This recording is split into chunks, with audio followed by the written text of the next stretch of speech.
What is up? Thank you for coming to my channel, Prison POV. So I started an art wall.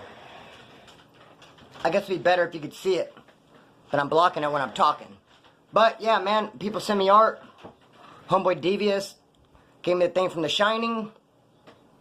Boxer from LMP sent me that when he sent me the shoes, and the sticker came from Cinch and Pinch Instagram.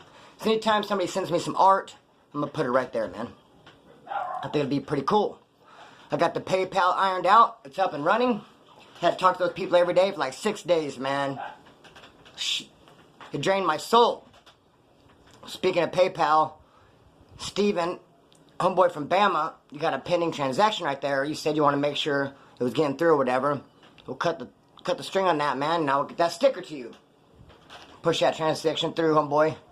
And also, I got the shirts available. Have you guys seen that? The Teespring. So, I think they're pretty cool, man. I want to get one myself. Hold up, my dogs are going crazy. Wait until I start a dang video to start barking like that, man. Do it every time. Alright, so yeah. Got that stuff, man. PayPal's up and running. Teesprings. PayPal me for the stickers. And the art wall. Cool. Hit me up on Instagram. DM me. We can chat. Alright, so doing time with Surenos part 2. I'm sure there'll end up being a part 3. So, part 2 though, man, look, I got the snot beat out of me over a stool in county jail. This is what happened. It was my second violation. I ended up going to Mesa Verde. The violation was for just absconding, giving a false name to a police officer. Didn't go through that time because dude recognized me, he'd arrested me before, and the alias wasn't working. Snatched me up, did an 8.5 violation, started out on the farm. That's our minimum in Kern County. I was on barracks 21. People coming at nighttime. Overnight, we had heard, no, we didn't hear overnight. We heard at breakfast that overnight a white crip has showed up in barracks 4. Heard that at breakfast. So barracks 4 had not gone to breakfast yet. So some of us who heard that started to mob up there. Just to kind of check out what's going on, man. See if there's going to be any action or not. But we didn't see no white crip. But we seen some cops. They snatched us up and threw us in pre-trial because we were way away from our barracks and what were we doing up there and this and that. Threw me in pre-trial, in a pod. Threw me into a pod. It was like mostly blacks. It was weird because I wonder if they did that on purpose because it was way more than usual. Like, look, if you want to politic with the blacks or a white crib, here, we'll throw you into a pod full of blacks and you can start politicking. They did that to me before, man. I was going to steal a car in front of the courthouse. And a bailiff literally had to come out and intervene, stop me from stealing the car. And there's a little bit of a scuffle with the door open. The bailiff, I don't think he fell down, but he got tossed up a little bit. They didn't press no charges on me like assault with an officer or anything like that. But when they took me to jail, they took me to the part of the jail I'd never seen before. It was an 8-man pod, and there were 7 bloods in there and me. And these 7 bloods were there, they were all there together, they're crimies, which is weird. They usually don't put crimies together. Maybe they didn't have nowhere to put these dudes. They're there for doing this kind of drive-by. They had them all together, they're crimies. It's kind of weird, 7 bloods and then me. And even they said, damn, the cops put you down here hoping we'll do something to you or what? Did you piss the cops off or what? They weren't tripping on me, they were tripping on their crime. They got busted for a bunch of weapons, guns, and drive-by. They're young, they're looking at some time. Anyway, they put me in a pod, and I get rolled up off the farm. I got this old man for a celly, Southsider. No, he's not old, he's an older dude. There's only 2 other white dudes. A couple cells down there, cellies. Handful of Southsiders. But the whole top tier was blacks, and the blacks even had a couple cells down below. Like I said, it's mostly blacks in that pod. Handful of Southsiders, and now 3 whites when I showed up. I'm there, I got this older dude for a Southsider, my celly, for about 10 days. And they had stools in there. Only 3 stools. They got these gray chairs. They have like arms on them like this, or like watching TV or this and that. Or we use them for dips. They're sturdy chairs. Of course, they have the tables with the stools already built on them. They have a bunch of those gray chairs, and they have several varies from pod to pod. These round like stools. They're 10. They had 3. But instead of keeping them in the day room where everyone can use them, a black dude had one in his cell, in the top tier. Cell I was in with the older Southsider, he had one. And then a couple cells down, another Southsider, he had a stool. I didn't think none of it, just I thought, well, I kind of thought they should keep the stools out in the fucking day room for everybody to use. That's how they are. They snatch the shit up, just like the newspaper comes in, people snatch it up, they do the crosswords, they just snatch everything out, they try to keep it for their damn self, all the toilet paper and all that. People are disrespectful when that comes to that type of shit, they're selfish. So anyway, the stool, man. My celly, the older guy, ended up getting bailed out at night, he starts giving all this shit away. I'm going to take that stool, and give it to another Southsider in a different cell down the tier. I was like, what? I was like, you should leave the stool in this cell with me. Why can't I have it? I mean, it's been here the whole time, but I kind of been using it. So now I'm going to give it to my homeboy, the snatty wants it. That's fucked up. And now if you think about it, there's 3 stools. The blacks have 1, the Southsiders have 2, and the whites don't have none. That's not cool. Fuck that, leave that stool in here with me. Dude's like, no, I'm going to give it to my homie. It ate at me, man. It burned me up. That kind of shit just really gets me heated. It's like one time at Wasco Reception. It was early in the morning, happened to be up. This dude was transpacking going to a mainline prison. This white dude, and he had a real nice mattress. Most of the mattresses are shut out. He happened to get a brand new one. So this white dude takes the sheets and shit and he goes, he transpack. And I see a Southsider come up and go to take that mattress. I got pissed. I woke up the white rep. I was like, hey dude, the Southsiders took a fucking white dude's mattress. When he left, it's like a brand new mattress. He got up like, whoa, where? He's like, oh, that white dude, he was a white Southsider, man. I was like, oh, I felt stupid. But the point is, that shit gets me heated, man. I don't know if the whites get a fair shake. I think everybody should have get what they have coming. Anyway, he takes a stool, gives it to his homie. It fucking stresses me the fuck out. I did not get a celly that night because he left. I probably would have got one the next day. And the next day, the 2 white dudes who were in the cell down the tier had a court. They went to court. Not together. They were not crimies. They had court the same day. I thought, fuck it, I'm going to go get that stool. He sat and bugged me all night. I didn't want to wait because I knew the white dudes, they would have talked me out of it. They would not have had my back, and they probably would have jumped me to prevent me from doing something like that, saying I was stealing. I was going to go just take the motherfucker back. White dudes were going to have my back. I was going to do it when they were at court. And I wanted to wait. I mean, I wanted to do it when I didn't have a celly, because if I had got a Southsider celly, then he ain't going to let me do it either, you know? So I had no celly. The white dude was going to be gone. Fuck it. And next morning, after my celly bailed out, gave the stool away. After breakfast, like 3 in the morning, I went down there. They were back in bed, asleep. I fucking took that stool. It was sitting right there. They had some pants stuff leaned on it. I took it, put it on their desk, took the stool back in my cell, ripped my shirt off, started doing push-ups. Incline push-ups. There's a decline. Where the fuck it is? Decline? With your feet up on the stool, doing a gang of push-ups. No one was really awake. After a little while, someone comes down and notices me. Goes and wakes one of the dudes up whose cell I took the stool from. He comes in and sees me. He was going to be cool about it. He's like, hey, dude, you can't... He thought I was just borrowing the stool. He's like, you can't just come in our cell and just borrow the stool. Let us know if you want to use it. I said, no, I didn't borrow it. That is my stool. He's like, what? I said, yeah, the stool was here when I got here in the cell. I don't see why, dude, the old man gave it to you. It's kind of fucked up. Now the whites don't have a stool. I think you should have left in here with me. He's like, you're taking my fucking stool?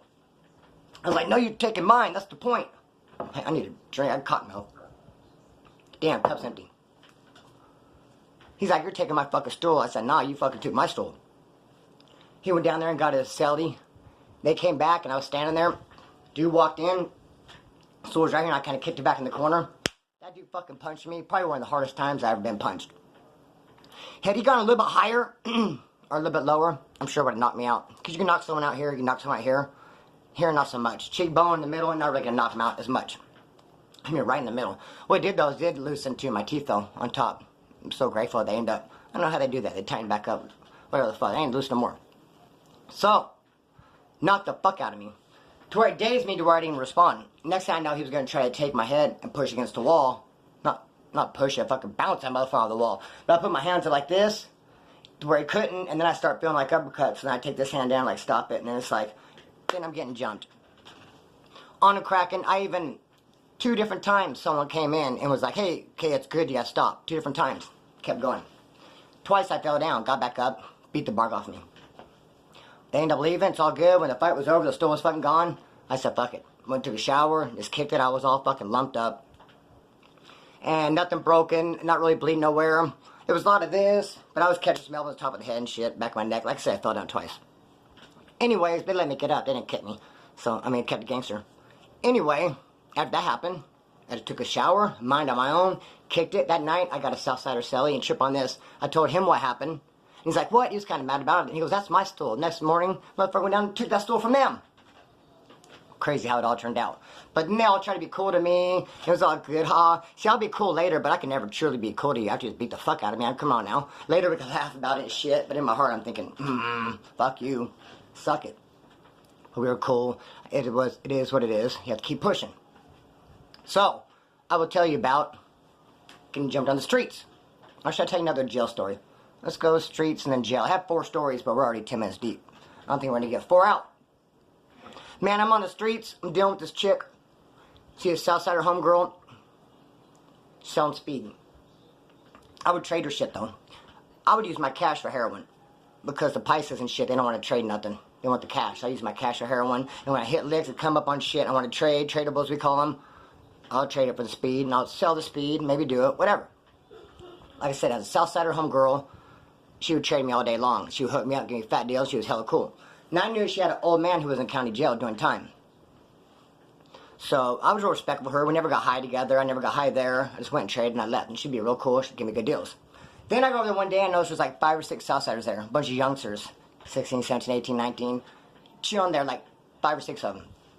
I know what happened is her old man who was in jail sent some of his homies there. I mean, these are the regulators. Sent some dudes to post up and shit. So I get there and they're freaking rude to me right from Jump Street. It's kind of disrespectful. Not even letting me deal with her or talk to her. They want to do all the dealing and stuff like that. I don't want to deal with her and talk to her because I'd gotten to know her. She was cool at this point. They're interfering. They're taking over. I'm not even really talking to her. So one day I call her up. I have a freaking stereo that came up on. And she wants to know if the CD player worked. It was like the CDs. I hate when I go, bugs me, but I'm not going to restart this video.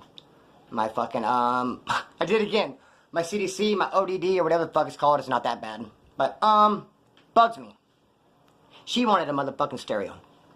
She wanted to know if the CD player worked. I was like, yeah, it's one of the ones that, like, fucking, they rotate, whatever. I can't remember the name of it. Anyways, I was like, yeah, it works. So I get there, and just in the process of me moving the motherfucking stereo, the CDs that were in there slipped and, like, fell. So when I got there and plugged it in and tried, it wouldn't work. The CDs, they weren't even in the case no more. They fell in the back. So I'm like, oh, damn, what the fuck? So I grabbed it and I was like shaking it, trying to get the CDs out. His little homies were not having it. They're like, look, it don't work. You plugged it in, it ain't working. You're not going to sit and fucking be doing all that shit right here. Like that. I'm like, hold on, let me just fix it real quick. They're trying to get me the fuck out of the house. They want me to take the stereo and go. But I come up there. I was looking forward to doing this transaction. They were being dicks about it. I even told her, hey, home girl, can I take a minute to fix? She was like, yeah. They got even really pissed off, and I just tried to go over their head and just talk to her. Hey, homie, we said you got to fucking split. I said, fuck it. So then I take my stereo and shit and go outside, and I'm getting everything together. My ride had dropped me off. I didn't plan on taking a stereo with me. Now I was like, fuck, I'm about to call for another ride. They were fucking mad dogging me. We're mad dogging each other. Finally, dude just walked up, kind of out of nowhere, and just took a fucking swing at me. But he's one of the fucking the littlest ones, the youngest one. He's probably like 15 or 16. I didn't want to swing back at him, because he was young and small. So there's an older dude who's right here, so I kind of just turned, kind of tried to take off on him. Then I just got jumped like a motherfucker. They jumped me. The one who kind of jailed over the stool was way, way worse. These guys jumped me, put it to me pretty good. Someone tried to stab me in the back, but didn't. I think it was. I'm pretty sure it was with a screwdriver because it did not. Didn't even go through my t-shirt, and it looked like when they hit, it took force and it just went like that. So it was like a gouge and like kind of a scratch, but didn't even penetrate my t-shirt. It left like a little bruise and like a bigger bruise. Then the motherfuckers grabbed one of the speakers and just tried to straight bounce it off my head, which pissed me off. That's what stopped the fight. I was like, oh, my fucking stereo like that? Oh, no, that's fucked up. Then I kicked the fucking stereo myself and it just took off. Then I was walking, got about a block or so, and then I heard, hey, homie, and they come running up. One on their bicycle, couple of them running, hey, homie. And I stopped, like, what the fuck? And they gave me a sack of dope. Said, here's for the stereo. Told me, don't come back over there no more. And I was like, shit, I'm not. What the fuck? Think I'll come back over the next day after this type of shit? I don't think so, homie. I do have my standards. So, back in county jail, this was my last violation I did. They're trying to give me a year flat. I fought it. It was some bullshit. It was a fight. What happened was, person got a scratch on his nose, so his nose was bleeding from a scratch, but the cops shorted up like it was a smashed, broken nose, all blood everywhere. We fought. I did grab by the neck, kind of yanked him from the bedroom to the bathroom as we were fighting, and this old lady, in describing the fight with the cops, when she got to that part, the cops said, it sounds like a kidnapping us if you dragged him from the bedroom to the bathroom. Wrote it up all fucking hinky-yolly felonies. But when the judge sees this, and the lawyers, and the prosecutors and all that, they say, fuck, this is lame. This shit ain't gonna hold up. Drop it all in misdemeanors. It ain't bullshit. They don't want to give me hardly no county time. But parole sees it, and they just want to give you that year flat. Parole's fucked up like that. You just need just a little tiny bullshit and they'll run with it. Doesn't matter if the witness recants and the judge throws it out and there's not even no charge. Parole will still pick it up. Just run with that shit. And they're trying to give me a year flat for nothing. I fought it and I did end up with a year with half. So I'm in pre-trial this time. Like I said, fighting this. And there was me and my cellie, who's a wood, he's a solid white boy. And there was a white boy a couple cells down. Not a couple cells down, one cell over. His cellie was Southsider, who was actually fighting a death penalty case. And then the next 2 sales were Southsiders, and then 2 blacks. So it was 2 blacks, 5 Southsiders, and 3 whites. But the white dude down in the end would not have been much help. He probably would have just gotten in the way if it would have come down to it. So how they do laundry, the girls come through. Girls from A-Pod. They bring all the laundry carts. They come like 10 different chicks. They collect the old laundry, and they give you new shit. How it works is you get out the girls. If you're lucky, if you're a white dude, there's a white chick. And if you're lucky, that white chick's up on game. Game will recognize game, she'll see and she'll hook you up. That's how it goes. They hook up the homeboys. I know the Southsider chicks come in. They look for the Southsider homies. They hook them up. Same with the blacks. They come in. They know who the homeboys are. They're in and out. And they hook them up. So there I am, and I'm not getting hooked up. And there's a homegirl with some fucking piercings and some tattoos. Looks dyed hair. It looks like a straight homegirl. I can't believe she won't even look my way. I'm looking at my window. I'm like, hey, trying to get her attention, hook me up. She's shying at me. I'm like, hey, check this out. Don't you know who I think I am? You think you need to fucking shine me like that and hook me up? She had me on a straight shine, ignoring me. Wouldn't give me jack shit. Couldn't handle it. So one time I seen her, I dig her attention. I was like, hey. I fucking flipped her the bird like, man, fuck you then. Problem with that is, there was a Mexican girl that was behind her that saw that and thought I was flipping her off, the Mexican chick. And she happened to have an old man who was somebody and be tipped up, connected, and have homies and be from a neighborhood. So she shot a kite in there, and the Southsiders saying, hey, that tatted down white boy in the cell flipped off, homegirl, whatever. They were going to fucking smash. You're just going to come over and fucking to smash. But thing is, I built a rapport. I knew the dude had the keys real good right there. I'd been there for a minute. And his trip was, though, he was doing 6 years with 80, getting ready to go upstate. He was a mad motherfucker because usually everyone in there says, I'm innocent, I didn't do it. He really was innocent. He's like, I didn't do it. What happened was the cop really did plant the dope. And I believe him. He's doing good. He got a car. He was working. He wasn't using. Cop pulled him over. It's been fucking with him for years. And planted the motherfucking 16th. He got caught. He had strikes. 3 years for the 16th. Doubled up to 6. Hit 80%. Boom. He's going upstate. It's a wash. Mad about it. Chip on his motherfucking shoulder. He was cool kind of, I guess.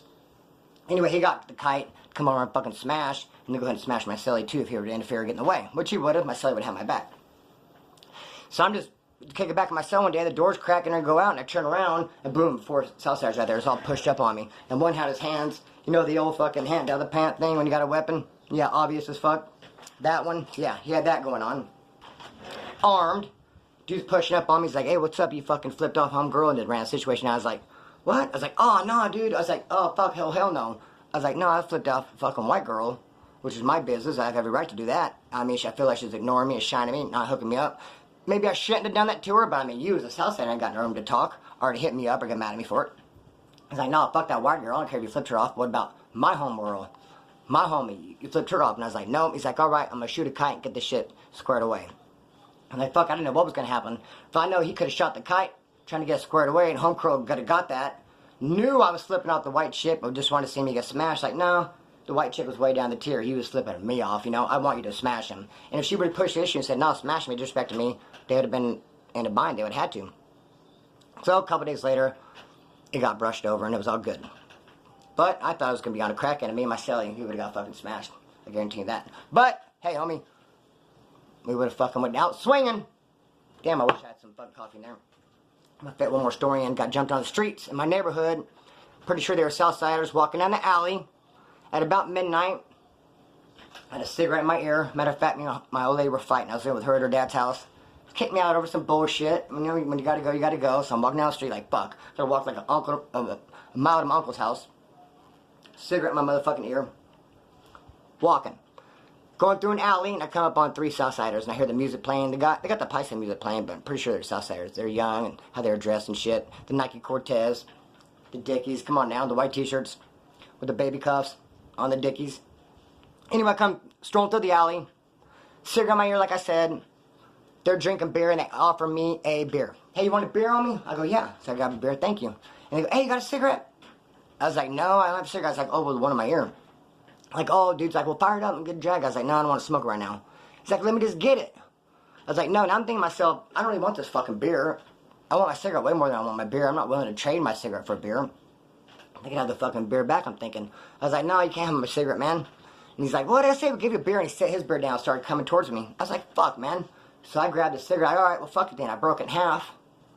Threw him the little tip that didn't have no filter on it. Put the filter side and put that much cigarette in my pocket. Come at me and rush me. The first time he get jumped, it was me and him. We was fighting. up against the fence, like wrestling, like fighting with each other. And then, out of nowhere, I did start getting jumped by them. They're fighting me. The fucked up thing was, though, I was going this way, down the alley. I'm going this way. They start jumping me.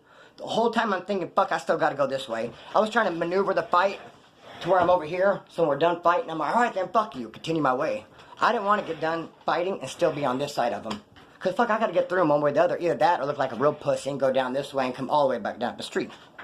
Sure enough, we get done fighting, they get done jumping me. I'm pushed back even further, and I'm this side, I still gotta go that way. I'm like, fuck man, so I go walking towards them. They're not sure if I'm trying to get some or what. But I start hugging the fence line, letting them know like a non-threatening posture. I even break out the Spencer on them. I'm like, Spencer, just trying to slide by. Hugging the fence. And as I'm going there, then my peripheral vision, one dude kind of starts taking off on me a little bit. I take off back. It's one of those, what the fuck, man? And I make it through. And I get out of there. And what the fuck? They jump me for no damn reason. You know, here's a beer, give me your cigarette, motherfucker type shit. So anyways, man, that's the video. Third time with Surenos part 2. Even though there were some street stories in there. They'll end up being a part 3. That's a Surenos number anyway. 3, I think it'd be cool to end it on a part 3. Look for that soon. Got a lot more videos coming out. A lot of things planned. I'm on that schedule, man. One every 3 days, is it? One every 4 days. I think I ex-nayed the lives for a minute, though. Kill game on that. Still playing guitar on the Instagram. Trenchlife_1010. Got the art wall. Send me something to put on there. You can even send your hood. I'll throw that up there. Whatever. Send me whatever. I'll put it up there. PayPal in full effect. If you want a sticker, or just help motherfucker out with a donation, it's all good. And homeboy said he mailed me a PlayStation 2. Shout out to brother. I'll give a full shout out onto my hands instead of playing it. Not to say that he didn't, but this is better that way. Like, that's what he gave me. And I think I should have my laptop soon. My bank clears it, and all that. Alright, man. I'm cut the strings on this at a 5. Peace!